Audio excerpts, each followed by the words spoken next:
Clint Eastwood, Hollywood's last outlaw, walks onto the Jimmy Kimmel stage to promote his new film. What starts as a routine interview turns into a fiery clash that gets him thrown out of the studio. How did a simple talk show segment spiral into chaos? Let's get into it. If you're new here, smash that subscribe button and drop a comment with where you're watching from. Let's see who's tuned in for this wild ride. The Jimmy Kimmel Live studio is electric. Lights glare, and the crowd hums with excitement. Clint Eastwood, well into his 90s, is the night's main draw.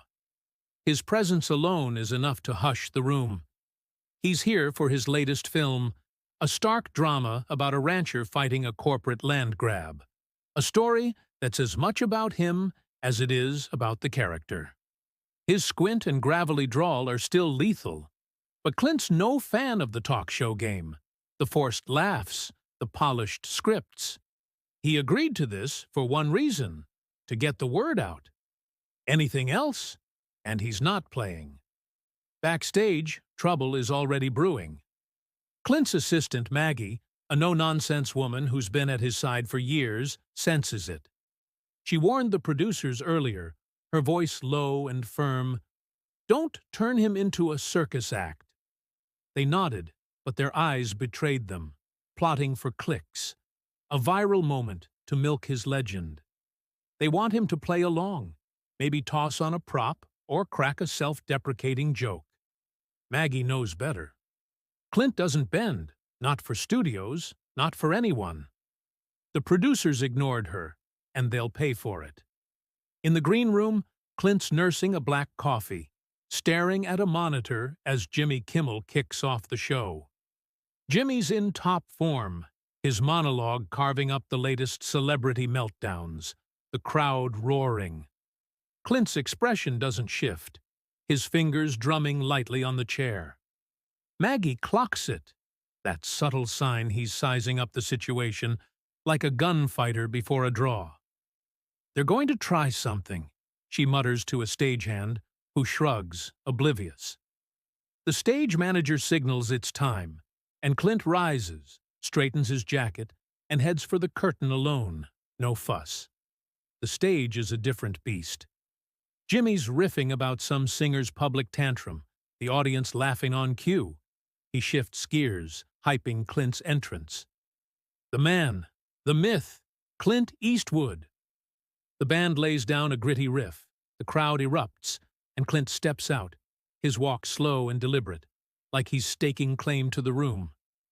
He shakes Jimmy's hand, a brief, iron grip, and sits, his frame taut, eyes scanning the set. The cheers fade, and the air tightens. Just the two of them now, the crowd a distant hum. Jimmy plays it safe at first, asking about the film, its roots in loyalty, and standing your ground. Clint leans in, his voice rough but steady, talking about the rancher, the land, the fight against greed. Every word lands like a hammer. The audience is locked in, feeling the weight of his conviction. But Jimmy's got a show to run, and he's chasing something lighter, something that'll trend. He tosses out a quip about Clint's cowboy days, asking if he still rides horses. Clint's answer is short, clipped. When it matters. The crowd chuckles, but there's an edge in his tone, a warning Jimmy doesn't catch. Sensing the moment slipping, Jimmy tries to pivot, pulling a story from Clint's past about a bar fight on the set of an old western. He's fishing for a laugh, a nostalgic anecdote.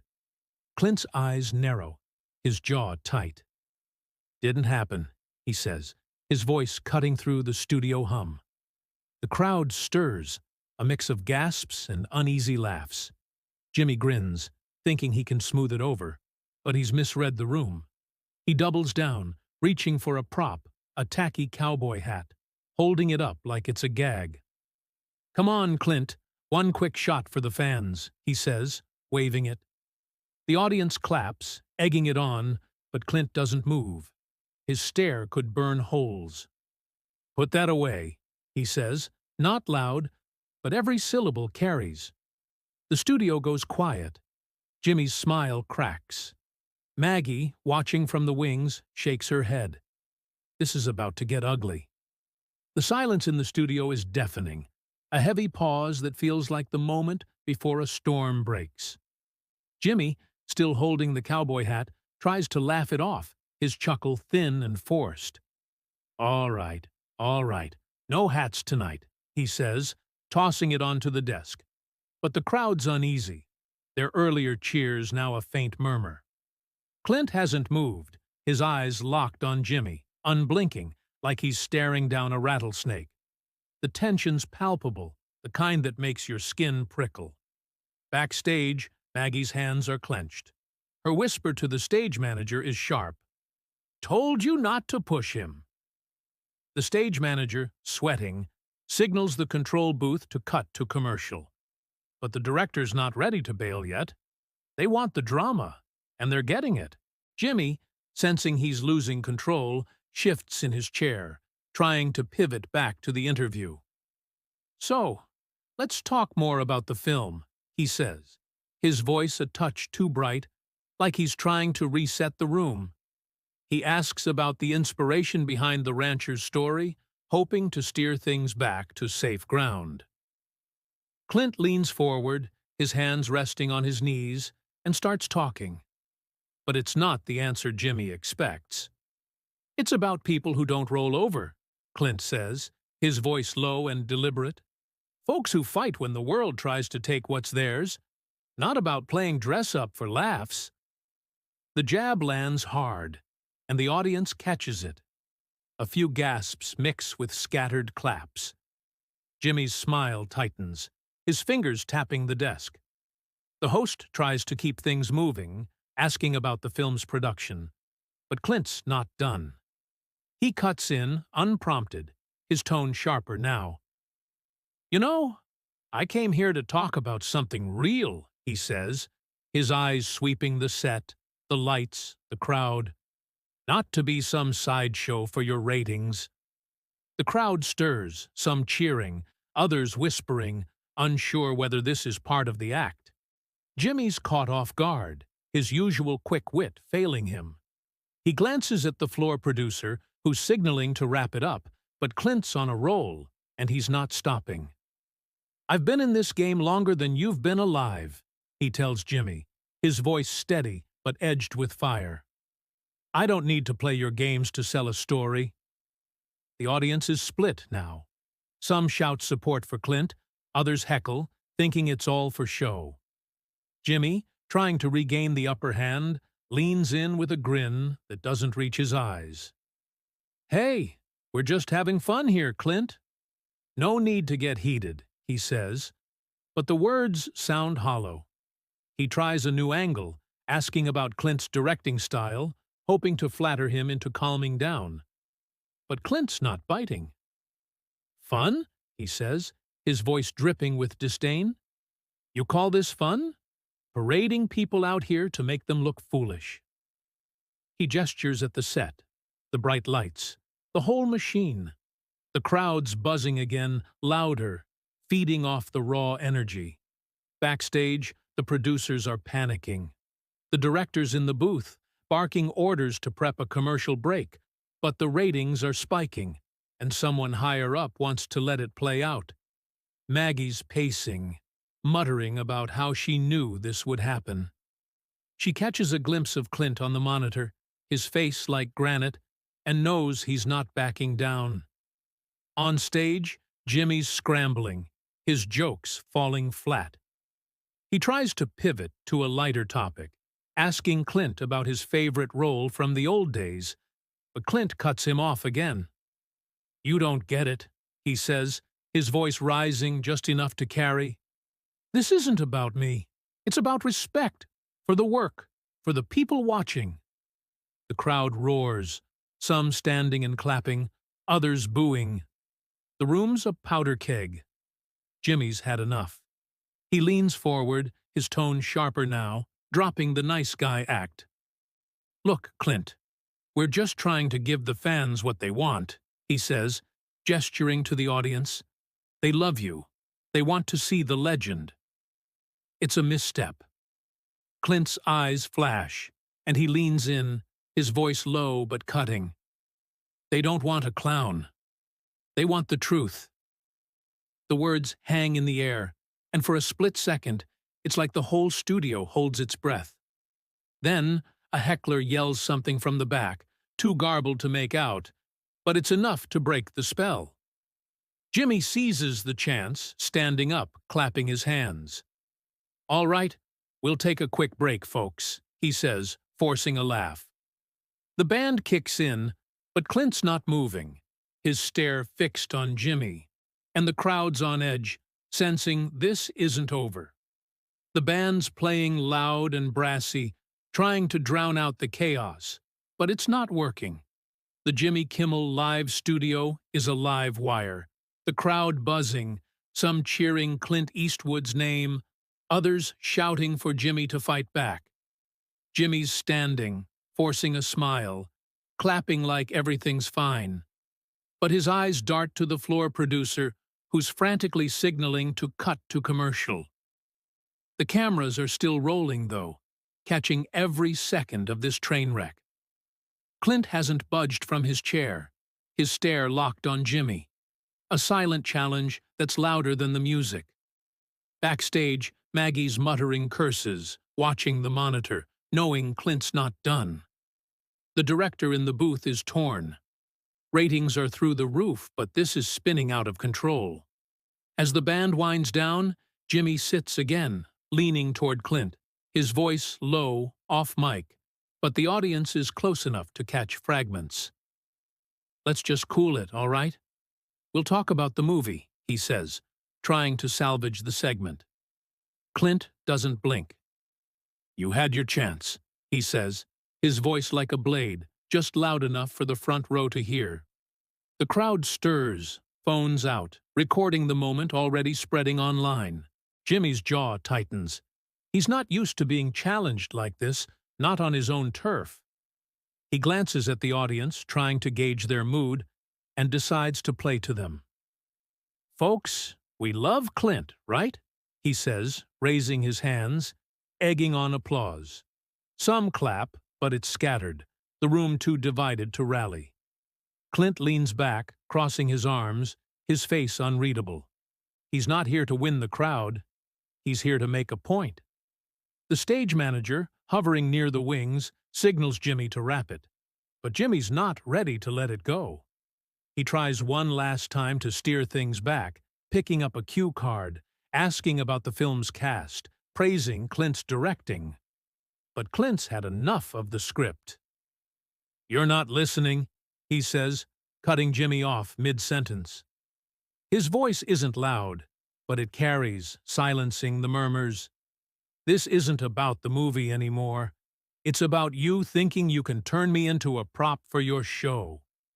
The crowd gasps, a few shouting, "Tell him, Clint," while others boo, the divide growing sharper. Jimmy's smile is gone now, his face flushed. He's been in tight spots before, but this is different. This is Clint Eastwood calling him out in front of millions. He tries to laugh, but it comes out strained. "Come on, man, it's just TV," he says, spreading his hands, appealing to the audience. "We're all here to have a good time." Clint shakes his head, slow and deliberate. "Not me," he says. "I came to talk about something that matters. You turned it into a circus." The words hit like a punch, and the crowd erupts, half cheering, half jeering, the noise swallowing the set. Maggie, in the wings, nods to herself, a grim satisfaction on her face. She's seen Clint take down bigger egos than this. The director finally calls it. The commercial break kicking in, monitors flashing ads. The band stops, and the house lights dim slightly, signaling a pause. But Clint's still in his chair, unmoving, like a statue carved from defiance. Jimmy stands, whispering something to the floor producer, his gestures sharp and frustrated. The audience is restless, some chanting Clint's name, others arguing among themselves. Security's edging closer to the stage. Two burly guys in black, their eyes on Clint, but they're hesitant. They know who he is. Maggie steps forward, catching the stage manager's arm. "Don't even think about touching him," she snaps, her voice low but fierce. The stage manager nods, backing off, but the tension's only climbing. During the break, the producers huddle, voices raised, trying to figure out how to save the show.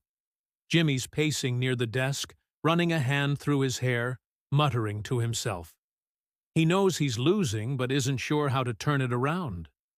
Clint, meanwhile, sits calmly, sipping water a stagehand brought, his eyes scanning the crowd, reading the room. A few fans in the front row lean forward, trying to catch his attention, one yelling, "You're the man, Clint!" He gives a slight nod, nothing more. The break's almost over, and the director's made a call. Let Clint stay, but Jimmy needs to take control.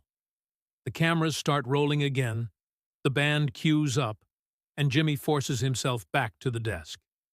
His face is a mask of professionalism, but Clint's ready for round two, and he's not here to make nice. The studio lights snap back to full blaze, the band's final notes fading as the Jimmy Kimmel live audience settles. There murmurs a low hum of anticipation. The cameras are rolling again, and Jimmy slides into his chair, his smile practiced but strained, like a man stepping back into a boxing ring after a rough round.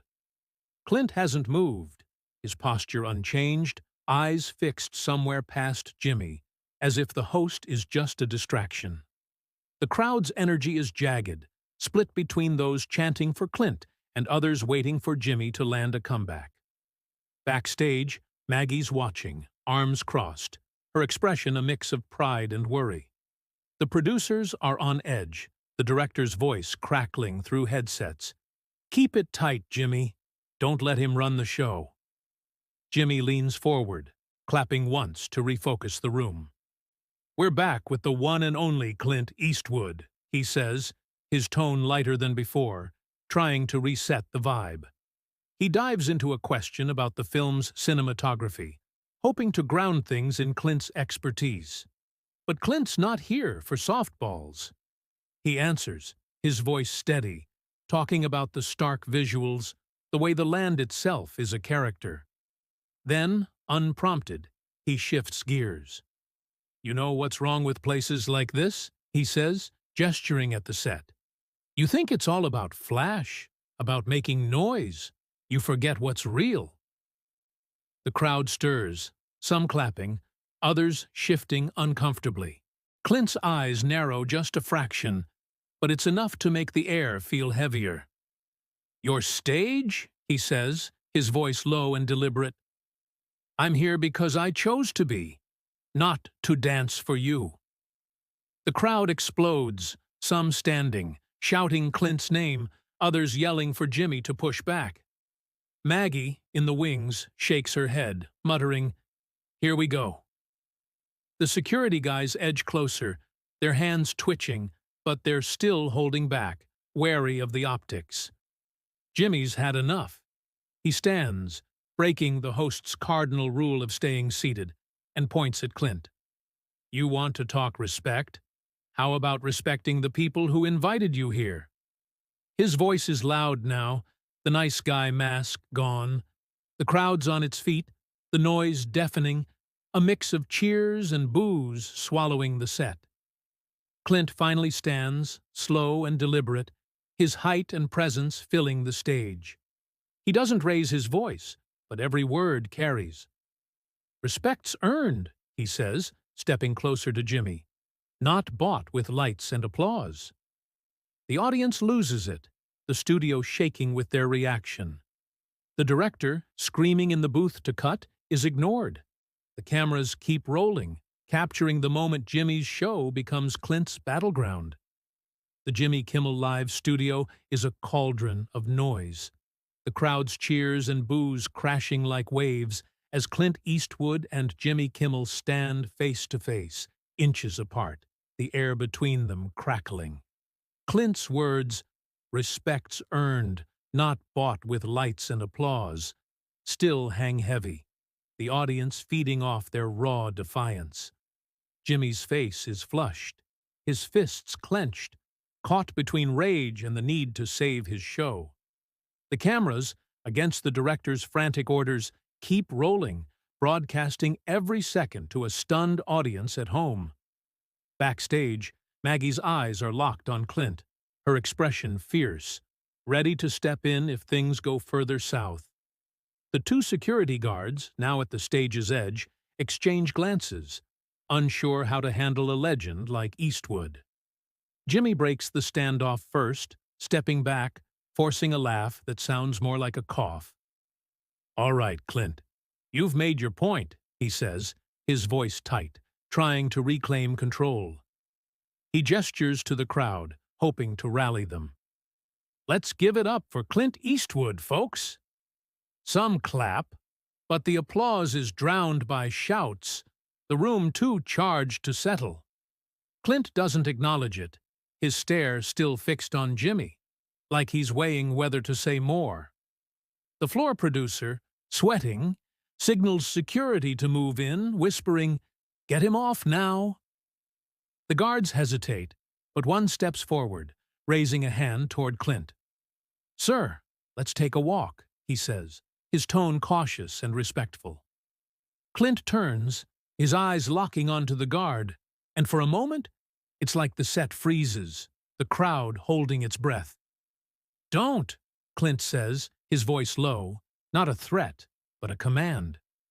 The guard stops, hands up, backing off. Maggie pushes through the wings, her voice cutting through the din. "He's leaving when he's ready," she snaps, glaring at the producer. But Clint raises a hand, silencing her. He looks at Jimmy, then the audience, his expression unreadable. "I said what I came to say," he tells the room, his voice steady. "I'm done." Then, without another word, he turns and walks off stage, his stride slow and deliberate, the crowd erupting in a mix of cheers and stunned murmurs. Jimmy's left standing alone, the band scrambling to play something, anything, to fill the void. He forces a smile, waving to the crowd.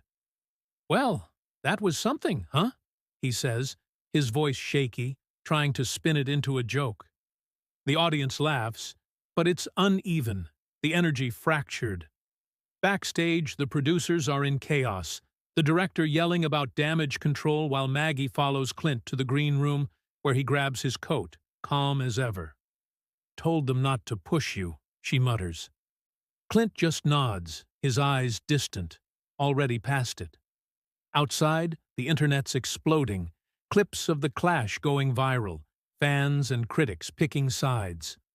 The show limps to its end, Jimmy rushing through the next segment, his usual charm off-kilter. The story of Clint's exit overshadows everything.